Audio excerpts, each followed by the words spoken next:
the real Buddha. As a result of my sustaining power, this world, with its gods, men, and asuras, forms the notion that recently the Lord Sakyamuni, after going forth from his home among the Sakyas, had awoken to full enlightenment on the terrace of enlightenment by the town of Gaya. But one should not see it thus, sons and daughters of good family. In fact, it is many hundreds of thousands of myriads of kotis of eons ago that I have awoken to full enlightenment. Ever since, during all that time I have demonstrated Dharma to beings in this Saha world system, and also in hundreds of thousands of Nayutas of kotis of other world systems. But when I have spoken of other Tathagatas, beginning with the Tathagata Dipankara and of the nirvana of these Tathagatas, then that has just been conjured up by me as an emission of the skill and means by which I demonstrate Dharma. Moreover, the Tathagata surveys the diversity in the faculties and vigor of successive generations of beings. To each generation he announces his name, declares that he has entered nirvana, and brings peace to beings by various discourses on Dharma. To beings who are of low disposition, whose store of merit is small, and whose depravities are many, he says in that case, quote, "I am young in years, monks. I have left the home of my family, and but lately I have won full enlightenment." Close quote. But when the Tathagata, although fully enlightened for so long, declares that he has been fully enlightened but recently, then such discourses on Dharma have been spoken for no other reason than to bring beings to maturity and to save them. All these discourses on Dharma have been taught by the Tathagata in order to discipline beings. And whatever the Tathagata says to educate beings, and whatever the Tathagata utters, whether he appears as himself or as another, whether under his own authority or another, all these discourses on Dharma are taught as factually true by the Tathagata, and there is no false speech in them on the part of the Tathagata. For the Tathagata has seen the triple world as it really is. It is not born. It dies not. There is no decease or rebirth, no samsara or nirvana. It is not real or unreal, not existent nor non-existent, not such or otherwise, not false or not false.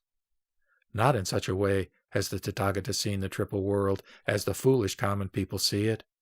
The Tathagata is face to face with the reality of dharmas. He can therefore be under no delusion about them.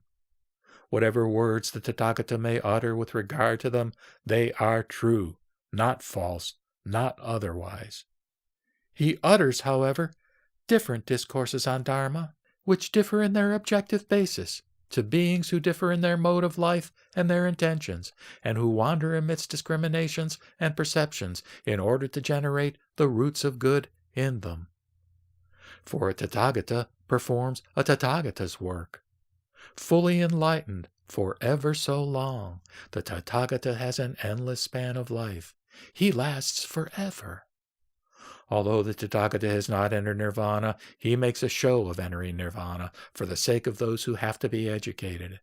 And even today, my ancient course as a bodhisattva is still incomplete, and my lifespan is not yet ended. From today onwards, still twice as many hundreds of thousands of Nayutas of kotis of eons must elapse before my lifespan is complete. Although, therefore, I do not at present enter into nirvana or extinction, nevertheless I announce my nirvana. For by this method I bring beings to maturity. Because it might be that, if I stayed here too long, and could be seen too often, beings who have performed no meritorious actions, who are without merit, a poorly lot, eager for sensuous pleasures, blind and wrapped in the net of false views, would, in the knowledge that the Tathagata stays here all the time, get the notion that life is mere sport, and would not conceive the notion that the sight of the Tathagata is hard to obtain. In the conviction that the Tathagata is always at hand, they would not exert their vigor for the purpose of escaping from the triple world, and they would not conceive of the Tathagata as hard to obtain. Hence, the Tathagata, in his skill and means, has uttered to those beings the saying that, quote, Rarely, O monks, do Tathagatas appear in the world, close quote. Because during many hundreds of thousands of mayutas of kotis of eons, those beings may have the sight of a Tathagata, or they may not, and therefore, basing my statement on this fact, I say that, quote, rarely, O monks, do Tathagatas appear in the world, close quote. To the extent that they understand the rarity of a Tathagata's appearance, to that extent they will wonder at his appearance, and sorrow at his disappearance, and when they do not see the Tathagata, they will long for the sight of him. The wholesome roots which result from their turning their attention toward the Tathagata as toward an objective basis will for a long time tend to their weal, benefit, and happiness. Considering this, the Tathagata, although he does not actually enter nirvana, announces his entering into nirvana for the sake of those to be educated. And that is a discourse on Dharma by the Tathagata himself. When he utters it, there is in it no false speech on the part of the Tathagata.